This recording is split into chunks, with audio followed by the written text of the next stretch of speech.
petit pas à la fois est une émission proposée par le diocèse de Langres. Père Bruno Efadaï, bonjour. Bonjour. Vous êtes responsable pour la vie consacrée pour notre diocèse. Oui, donc je suis le délégué de l'évêque de la vie consacrée, oui. Alors, qu'est-ce que c'est que la vie consacrée ? Ah, la vie consacrée, donc ça fait partie il y a des congrégations, des religieuses, des religieux qui sont dedans. D'accord, donc c'est aussi ce qu'on peut appeler des fois la vie religieuse. Oui. Donc c'est quand on choisit en fait de rentrer dans un monastère, dans un couvent ? Dans une congrégation, pas forcément dans un monastère, mais dans une congrégation, oui. D'accord. Ouais. Féminine ou masculine. Et quel type de congrégation peut-on trouver dans notre diocèse ? Oui, donc ici dans le diocèse de Langres, nous avons 2 congrégations masculines. Donc nous avons les pères lazaristes qui travaillent à Chaumont. Il y a aussi les pères rédemptoristes. Donc il y a un qui travaille à Joinville et il y a un autre qui est à la maison des retraites. Et comme religieuses, nous avons les Sœurs de l'Alliance qui travaillent à la paroisse Saint-Luquin de Bourbon-les-Bains, les Sœurs de la Providence de Langres. Il y a aussi les Sœurs travailleuses missionnaires de l'Immaculée Conception qui travaillent à Bayard-sur-Marne. Il y a les Sœurs Marthe et Marie qui viennent de Guatemala, qui travaillent à Ceffonds. Et les sœurs bénédictines adoratrices de Montmartre, donc qui sont au couvent, au monastère de Saint-Loup-sur-Aujon. D'accord. Donc, certaines de ces sœurs vivent ensemble dans un couvent, ne sortent presque jamais, alors que d'autres sont appelées à travailler dans le monde. Est-ce que vous pouvez nous en dire un petit peu plus ? Oui, donc parce que dans les congrégations, il y a ce qu'on appelle congrégation active et aussi contemplative.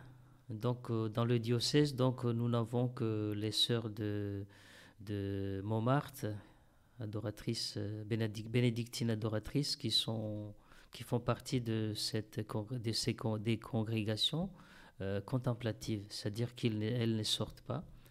Elles sont toujours dans leur couvent. Mais les autres, elles sont actives. D'accord, d'accord. C'est ce qu'on appelle les sœurs apostoliques ? Et voilà, oui, les sœurs apostoliques, oui. Donc, ils sont appelés à travailler dans le monde. Ils font des apostolats, quoi, voilà. Oui. D'accord. Alors, pour quelles raisons peut-on choisir de donner toute sa vie ainsi dans une congrégation ? Quelle est la différence par rapport au sacerdoce habituel en paroisse d'un prêtre diocésain ?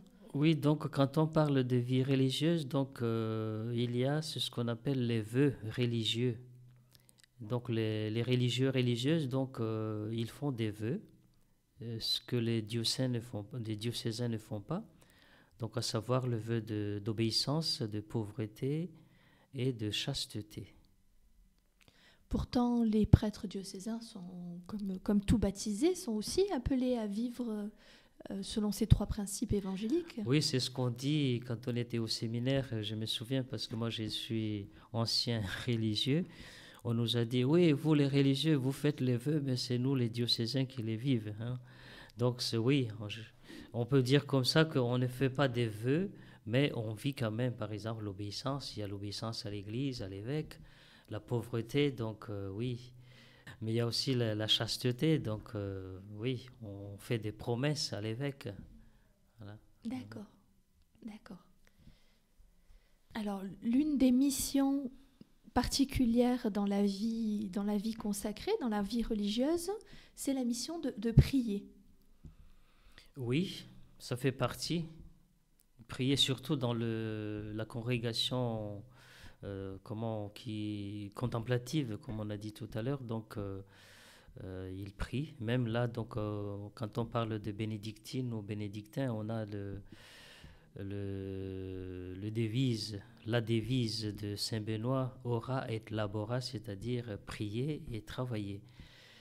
Mais dans les congrégations, donc, ça dépend des charismes. Donc, il y a des congrégations qui s'occupent de l'aumônerie de l'hôpital, par exemple, ou des écoles, hein, de travail dans des humanitaires, ou travail à la paroisse, à la pastorale. Donc, ça dépend des charismes. Hein. Ça dépend du charisme choisi par le fondateur ou fondatrice. Père Bruno, merci. Donc, vous nous avez permis d'entendre combien donner sa vie tout entier pour Jésus dans la forme de vie religieuse choisie, qu'elle soit apostolique ou contemplative, peut être beau et porteur. Donc, oui, bien sûr. Vous participerez à la marche des vocations du 29 avril au 4 mai avec notre évêque, où nous aurons l'occasion de prier le Seigneur pour qu'il nous envoie des jeunes qui soient motivés pour rentrer dans la vie religieuse et donner toute leur vie pour Jésus. Oui, bien sûr, oui, c'est déjà marqué dans mon agenda, oui. Très bien, alors nous vous retrouvons le 29 avril prochain. À bientôt, merci.